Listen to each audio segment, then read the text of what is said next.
आज का प्रातः क्लास है 28/8/1965।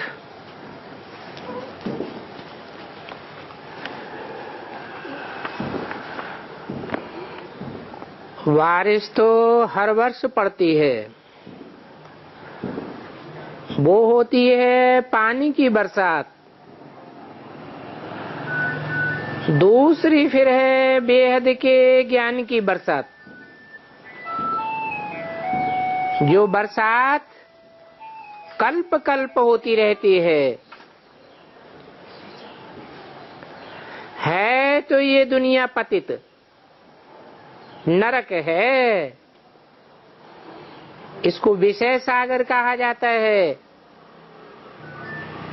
जिस विषय सागर या विकार से वा कहो काम अग्नि से सब जलकर काले बन पड़े हैं। आग लगती है तो आग में मनुष्य पहले काले बन जाते हैं। तो इस काम अग्नि से भी भारत काला हो गया है। बाप कहते हैं मुझे ज्ञान सागर के बच्चे काम अग्नि से सब काले हो गए हैं। मैं फिर एक ही बार आता हूं सबको ज्ञान बरसात से गोरा बनाने के लिए। इस रावण राज्य में जिसमें काले हो गए हैं इन सबको फिर पवित्र बना देता हूं।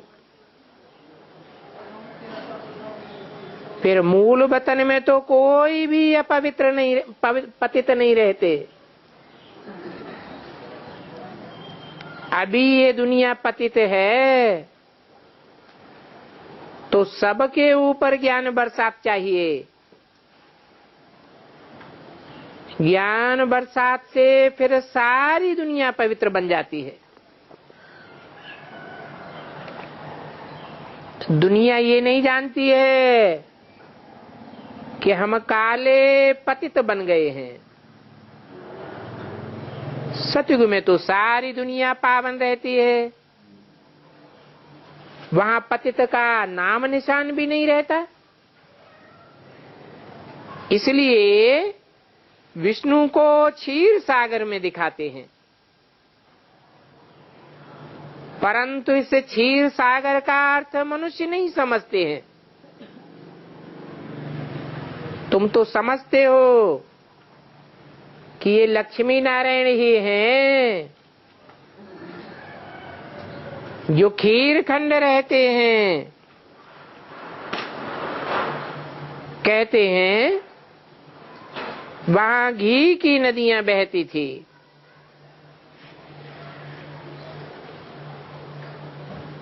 घृत बेहद का याद का है। घृत शुद्ध चीज होती है। अब घी की नदियां बहती हैं तो जरूर इस दुनिया में कभी खारा सागर भी चाहिए।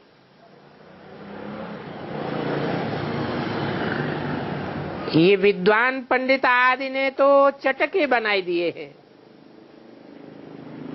समझते तो कुछ भी नहीं है। कहते हैं विष्णु भगवान। अब तुम तो विष्णु को भगवान नहीं कह सकते हो। कहते हैं विष्णु देवताय नमः, ब्रह्मा देवताय नमः कहते हैं ना। परंतु विष्णु भगवान नमः नहीं कहेंगे क्योंकि ब्रह्मा अथवा विष्णु भगवान नहीं है। हाँ, शिव परमात्मा ही नमः शोभता है। शिव के साथ शंकर को भी मिलाए देते हैं और कोई देवता को नहीं मिलाते। अभी तुम बच्चों को रोशनी मिली है कि आखिरी भगवान का रूप कौन है। कहा भी जाता है ऊंचे ते ऊंचे श्री श्री 108 की रुद्रमाला। अब रुद्र किसका नाम है? मेरा नाम तो शिव ही है, मेरी बिंदी का नाम शिव है, वो तो कभी बदलता नहीं है।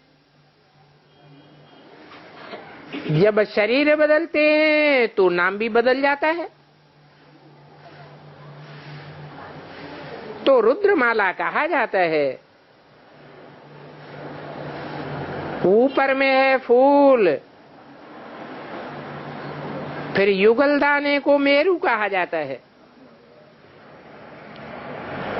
वो मेरू लक्ष्मी नारायण ही कहते हैं।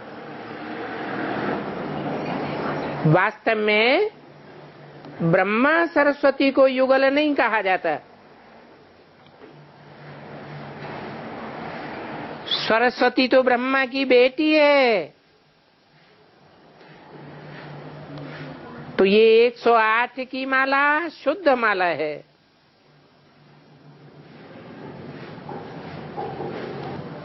तो मेरू फिर लक्ष्मी नारायण को कहा जाता है। युगल मण का है ना, परंतु उनकी संतान भी तो होगी ना, ये बात तो किसी को पता नहीं है। अभी तुम बच्चे विषय सागर से निकलते हो। इस विषय सागर को कालीदह भी कहा जाता है। उस कालीदह में सर्प सर्पिणी रहते हैं। स्वर्ग में तो कुछ भी नहीं होता है। दिखाते हैं शास्त्रों में कि नाग के ऊपर डांस किया, यह किया। ये सब दंत कथाएं हैं। नाम किसका डाल दिया है? कृष्ण का नाम डाल दिया है। ब्लाइंड फेथ से गुड़ियों की पूजा करते रहते हैं। बहुत बहुत देवियों की भी मूर्ति बनाते हैं। उन मूर्तियों के ऊपर लाखों करोड़ों रुपया खर्च करते हैं। कितनी गुड़ियां बैठ बनाते हैं। लक्ष्मी, काली, सरस्वती, बहुत बहुत गुड़ियां बनाते हैं। धनवान लोग तो बहुत खर्चा कर देते हैं देवियों के श्रृंगार के ऊपर। कोई तो ऐसे भी होते हैं सच्चे सोने के जेवर पहनाते हैं, क्योंकि ब्राह्मणों को दान करना होता है। ब्राह्मण जो पूजा कराते हैं बहुत खर्चा करते हैं। धूमधाम से देवियां निकालते हैं। ये सब है कहाँ की यादगार? जरूर संगम युग की यादगार है। जैसे मुसलमान लोग ताजिया निकालते हैं, तो यहां फिर देवियां निकालते हैं। आगे तो फिर डुबोए देते थे, आजकल शायद रख लेते हैं, क्योंकि खर्चा तो बहुत हो जाता है ना। तो गुड़ियों को भी डुबोए देते, क्रिएट करके फिर पालना करके फिर कैसे संहार कर देते हैं। इसको कहा जाता है गुड्डी पूजा। कहाँ की यादगार है? ये संगम युग की ही यादगार है।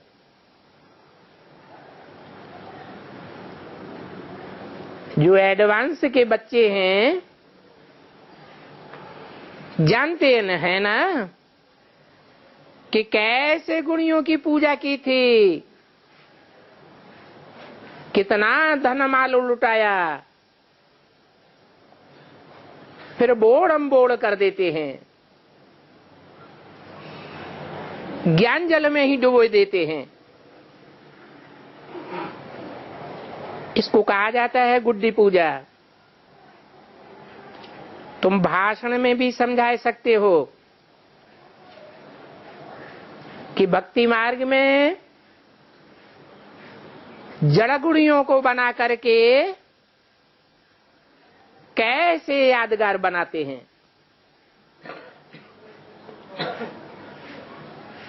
ये अंधश्रद्धा की पूजा है। गणेश भी बहुत अच्छा बनाते हैं। अब सूंड वाला पूंछ वाला मनुष्य तो होता नहीं है।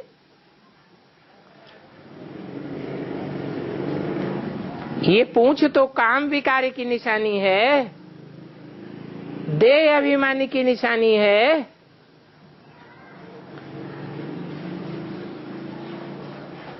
ये देह अभिमानी की सूंड भी लटकती रहती है। कितने चित्र बैठ बनाए हैं। ये चित्र सब चरित्र की यादगार हैं। भक्ति मार्ग में तो ऐसे ही पैसा खर्च करते रहते हैं। बाप बैठ समझाते हैं, तुमको अभी हम कितना साहूकार, एकदम विश्व का मालिक बनाए देता हूं। ये बात आत्माओं को परमात्मा बैठ समझाते हैं। आत्मिक स्थिति वाली आत्माएं ही बैठ समझती हैं। देह अभिमानी तो समझ ही नहीं सकते। ये भी जानते हैं जिन्होंने कल्प पहले पढ़ा है और श्रीमत पर चले हैं वो ही चलेंगे। नहीं पढ़ेंगे, रुलेंगे तो होंगे खराब। ऐसे ऐसे फिर दास दासियां बन करके कम पद पावेंगे। अभी तुम बच्चों को अविनाशी ज्ञान रत्नों से कितना साहूकार बनाए रहे हैं। वो लोग तो शिव शंकर का अर्थ ही नहीं जानते हैं। क्या अर्थ बताते हैं? हैं? वो भक्त लोग शिव शंकर का क्या अर्थ बताते हैं? भक्त ये समझते हैं कि शिव शंकर एक ही है, परंतु शिव अलग है, शंकर अलग है। शिव का अर्थ ही है कल्याणकारी और शंकर का अर्थ ही है विनाशकारी। अब दोनों को मिला करके एक कर दिया है। अर्थ तो कुछ भी नहीं जानते। शंकर के आगे जाकर कहते हैं भर दे झोली, परंतु शंकर तो झोली नहीं भरते हैं। शंकर झोली भरते हैं या शंकर के अंदर शिव झोली भरते हैं? शिव परमपिता परमात्मा कहा जाता है, तो परमात्मा ही झोली भरते हैं। शंकर तो विनाश करने वाला है, वो तो सब की झोली खाली कर देगा। अभी बच्चों को अविनाशी ज्ञान रतन देते हैं, तो वो अविनाशी ज्ञान रतन धारण करने के हैं। एक एक रतन लाखों रुपए का है, तो अच्छी रीति धारण करके फिर अच्छी रीति औरों को धारण कराना है। दान तो करना पड़े ना। बाबा ने समझाया है, अभी दान करना है तो आसामी को देख करके करो। जिनकी सुनने की दिल नहीं होती है उनके पिछाड़ी टाइम वेस्ट मत करो। देखो, शिव के पुजारी हैं, देवताओं के पुजारी हैं, ऐसों को कोशिश करके दान देना है तो तुम्हारा टाइम वेस्ट नहीं होगा। तुम हर एक को रूप बसंत बनाना है और खुद भी बनना है। जैसे बाबा रूप बसंत है, उनका रूप कोई ज्योतिर्लिंगम नहीं है कि सिर्फ ज्योति का लिंग है, नहीं, स्टार है। वो परमपिता परमात्मा है, परम धाम में रहने वाला। परम धाम परे ते परे है।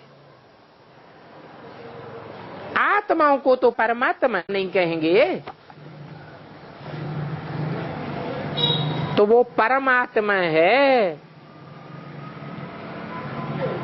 28, 8, 65 की वाणी का दूसरा पेज। यहाँ जो दुखी आत्माएं हैं वो परमात्मा को बुलाती हैं। उस परमात्मा परम पिता को सुप्रीम आत्मा कहा जाता है। वो सुप्रीम भी बिंदी मिसल है, ऐसे भी नहीं कि उनका कोई नाम रूप नहीं है। बिंदी मिसल का अर्थ नाम रूप उड़ाए देना नहीं। क्या है? बिंदु रूप स्टेज की बात है, तो नाम रूप तो हुआ ना। ज्ञान का सागर है, सत्य चित्त आनंद स्वरूप है, पतितों को पावन बनाने वाला है। परंतु ये बातें दुनिया वाले नहीं जानते हैं। उनसे पूछो परमात्मा कहाँ है, तो कह देंगे सर्वव्यापी है। अरे वो सर्वव्यापी है तो उनको पतित पावन कैसे कह सकते? पतितों को पावन बनाने वाला तो कोई एक होगा ना। कुछ भी समझते नहीं है।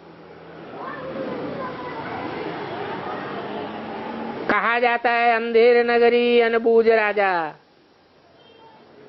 क्या क्या बकते रहते हैं।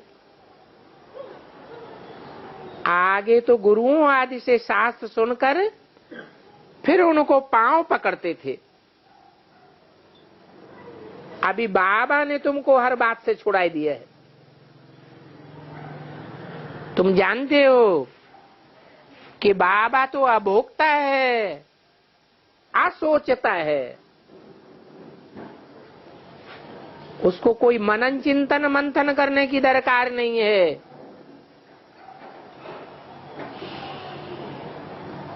फिर भी कोई को पांव पड़ने नहीं देते। बच्चों को गिरना होता है, ऐसे भी नहीं है। बच्चों को गिरना नहीं होता है, परंतु ये रस्म चली आ रही है कि छोटे बड़ों का रिगार्ड रखते हैं। वास्तव में तो बच्चा वारिस बनता है बाप की मिल्कियत का।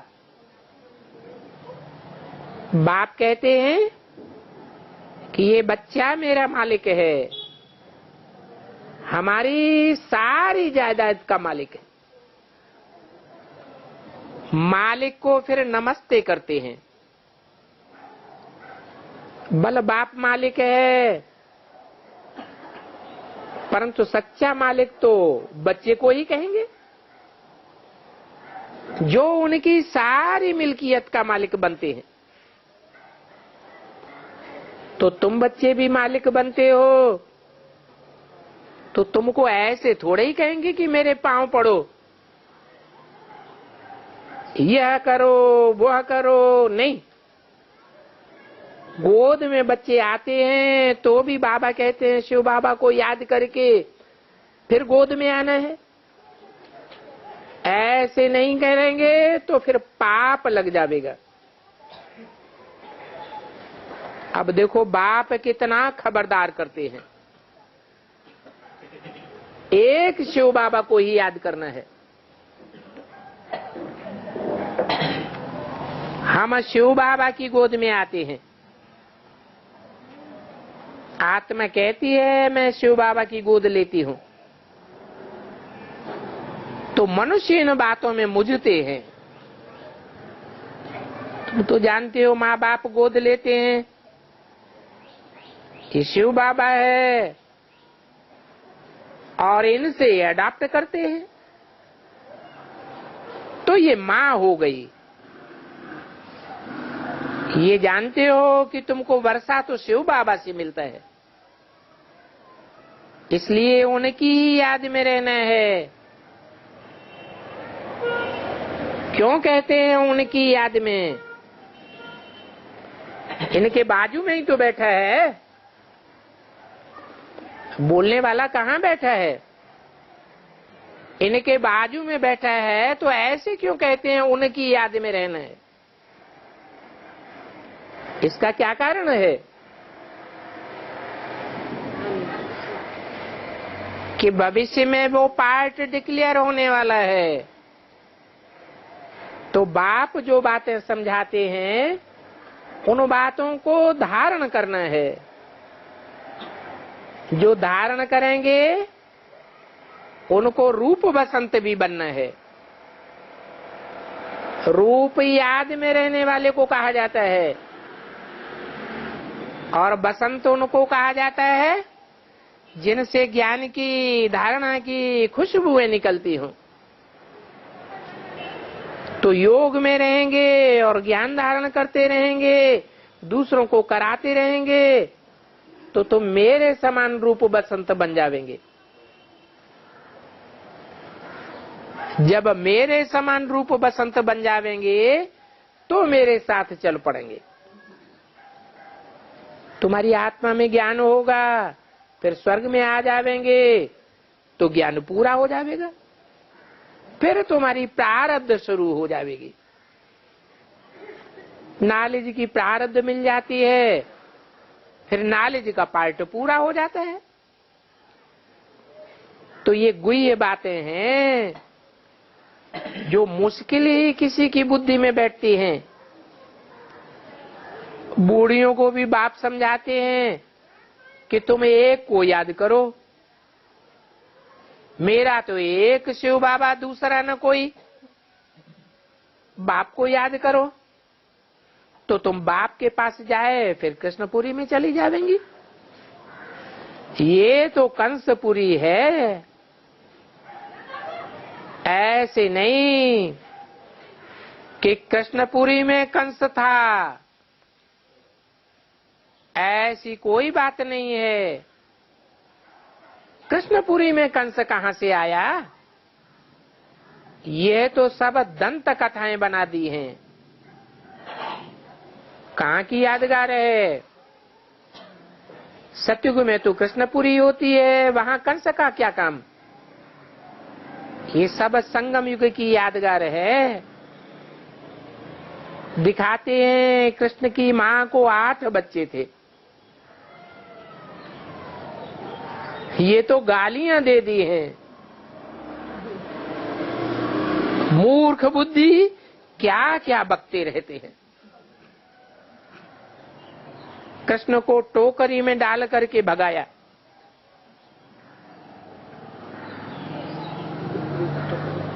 ये नहीं समझते हैं कि वो तो बुद्धि रूपी टोकरी है,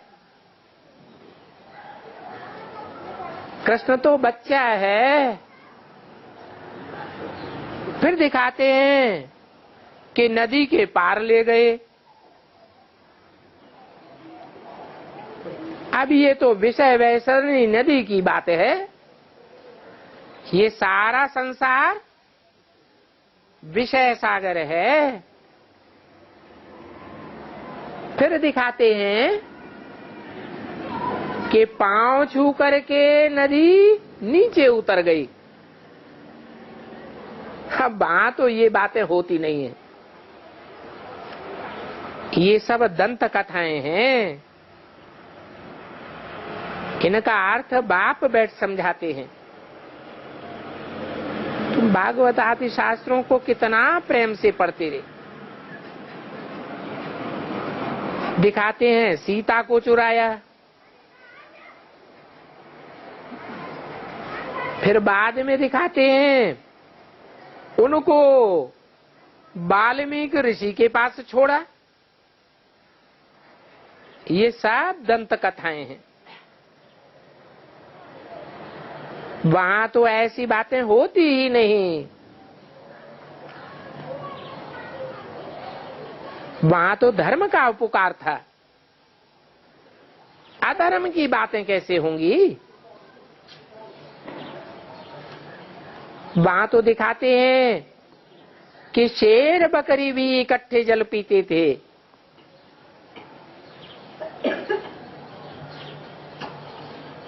शास्त्रों में दिखाया है। अब ये हद के शेर बकरी की बात है या ह्यूमन शेर बकरी की बात है। रावण राज्य तो अभी है नहीं। वो तुम जानते हो कि सतयुग में रावण कहां से आया। तो पहले ये निश्चय बैठना चाहिए, बाबा तो जो कुछ सुनाते हैं वो सच ही सुनाते हैं।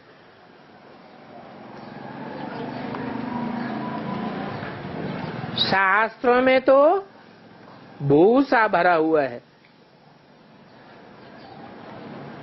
तो बाबा सार की बातें निकालते होंगे या सारा भूसा बैठे समझाते होंगे। बाबा तो सार की बातें बताते हैं। तो बाबा जो कुछ बताते हैं उस पर विचार सागर मंथन करना चाहिए। बाकी जो कुछ भी पढ़ा है वो झूठ, जिससे तुम तमो प्रधान बन पड़े हो। अभी तुम बच्चों को ज्ञान की रोशनी मिलती जाती है, तो आगे तुमने जन्म जन्मांतर जो कुछ सुना वो सब भूलते जाना है। बाप कहते हैं इन यज्ञ तप आदि से मेरे साथ कोई भी नहीं मिल सकता। ये यज्ञ तप आदि झूठी बातें हैं।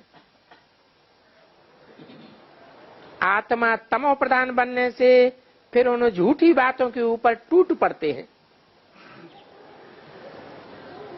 अभी इस सारी झूठी दुनिया को आग लगनी है। वो फिर होलिका बनाते हैं। उस होलिका की आग में कोकी पकाते हैं। है ये बात। धागा रह जाता है। तुम स्नेह के धागे में पिरोए जाते हो ना। तुम्हारा एक बाप का स्नेह का धागा है, तो तुम आत्माएं बच जाती हो। बाकी सारी दुनिया भंभोर को आग लग जाती है ये बात। शरीर सब जल जाते हैं, अर्थात देह अभिमानी जल जाते हैं। बाकी तुम्हारी आत्मा अमर बन जाती है, क्योंकि तुम आत्मा अभिमानी बनते हो ना। तो ये बेहद की बातें हैं। अभी तुम बच्चे तो समझ सकते हो कि सतयुग में तो इतने मनुष्य इतने धर्म होते नहीं है, सिर्फ एक ही आदि सनातन देवी देवता धर्म रहता है। तुम जानते हो भारत जैसा पवित्र खंड कोई देश नहीं होता। भारत सब धर्म वालों का यात्रा स्थान है, तीर्थ स्थान है। शिव बाबा सभी धर्म वालों में से चुन चुन करके पतितों को पावन बनाने आया है। उनका मंदिर बहुत ऊंचा था, जिस मंदिर को लूटा है। भारत ही सबसे बड़ा तीर्थ स्थान है। तो तुम जानते हो कि हम तो काशी वास करेंगे। जहां शिव है वहां ही हम शरीर छोड़ेंगे। कहते हैं शिव काशी शिव काशी, हर हर महादेव शंभो, काशी विश्वनाथ गंगे। 28/8/1965 की वाणी का 3रा पेज। वहां काशी में बहुत साधु लोग जाकर के बैठते हैं। भक्ति मार्ग में देखा है ना, वाराणसी में कितने जाकर बैठते हैं। है कहां की यादगार? है तुम बच्चों की यादगार। वास्तव में तुम सच्चे साधु हो, इंद्रियों की साधना करने वाले। वहां वाराणसी में सारा दिन यही बैठ गाते रहते हैं, जय विश्वनाथ गंगे। अब शिव के द्वारा पानी की गंगा तो नहीं निकल सकती, तो किस बात की यादगार है? ये तो शिव के द्वारा ज्ञान गंगा निकलने की बात है। शिव के दर पर मरना भी पसंद करते हैं। अभी तुम तो प्रैक्टिकल में दर पर आए हो। किसके दर पर आए हो? तुम सच्चे काशीवासी हो। उन्होंने तो पानी की नदी के ऊपर वाराणसी काशी दिखाई दी है तो चैतन्य गंगा की बात। तो कहां भी हो, परंतु शिव बाबा को तुम प्रैक्टिकल में याद करते हो। तुम सच्चे काशीवासी हो।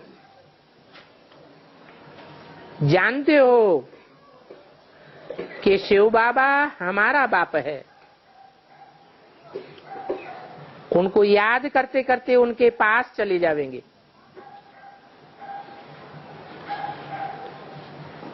प्रैक्टिकल में चले जाएंगे या सिर्फ कहने की बातें है? प्रैक्टिकल में काशीवासी बन जाएंगे ना, तो शिव बाबा पर इतना लव होना चाहिए। ये भी जानते हो कि उनको उनके स्वरूप का निश्चय कराने वाला, उनका परिचय देने वाला कोई भी बाप नहीं है। उनको प्रत्यक्षता रूपी जन्म देने वाला कोई बाप नहीं है।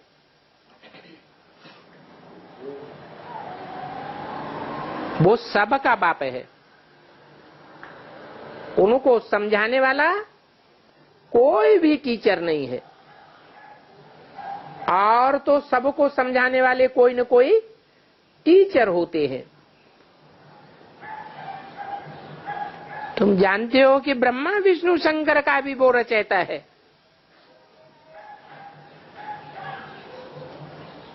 रचना से रचना को फिर भल कोई भी हो, वर्षा तो नहीं मिल सकता। वर्षा किससे मिलता है? वर्षा तो सदैव रचयिता से रचना को मिलता है। वर्षा हमेशा बाप से बच्चों को मिलता है। तो तुम बच्चे जानते हो कि हम ज्ञान सागर के पास आए हैं। हम गड्ढे गड़ीचियों के पास नहीं आए हैं, नदियों के ऊपर नहीं आए हैं। हम किसके पास आए हैं? हम ज्ञान सागर के पास आए हैं। तो ये ज्ञान सागर बाप ही वर्षा करते हैं।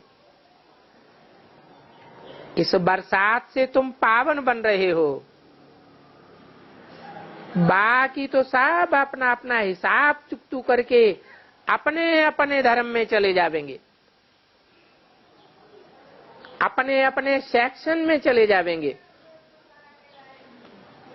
मूल वतन में आत्माओं का झाड़ है, वहां भी अपने अपने सेक्शन हैं।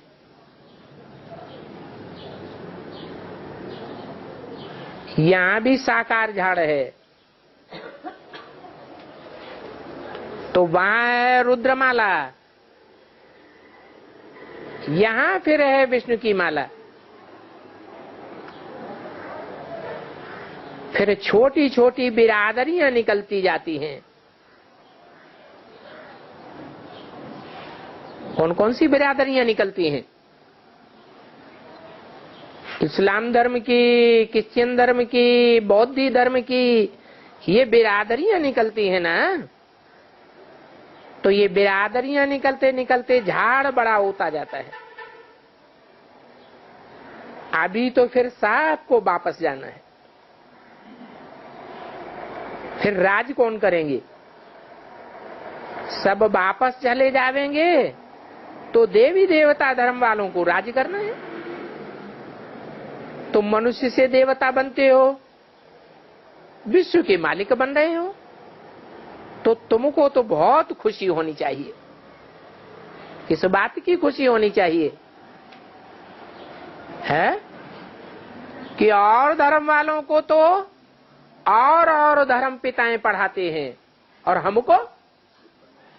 हमको कौन पढ़ाता है? हमको तो भगवान पढ़ाते हैं। पढ़ाई करके विश्व का मालिक बनाते हैं। कैसे विश्व का मालिक बनाते हैं? जहां यथा राजा तथा प्रजा, सब अपन को विश्व का मालिक समझते हैं। जैसे कोई कारखाना होता है तो बाप भी कहता है मेरा कारखाना, और बच्चे भी कहते हैं मेरा कारखाना। यथा राजा तथा प्रजा। तो भगवान हमको पढ़ाते हैं, क्या पढ़ाते हैं? राजयोग पढ़ाते हैं। उस राजयोग से तुम बड़े से बड़े राजा बनते हो। और ज्ञान की बातें पढ़ाते हैं। सूर्यवंशी नर से नारायण और नारी से लक्ष्मी बनावेंगे। ये भी जानते हो कि सतयुग के सूर्यवंशी फिर त्रेता में चंद्रवंशी में आवेंगे। तो बाबा रोज समझाते हैं, रोशनी देते रहते हैं। तुम बादल बन करके सागर के पास आते हो भरने के लिए। भर करके फिर जा करके बरसात करनी है।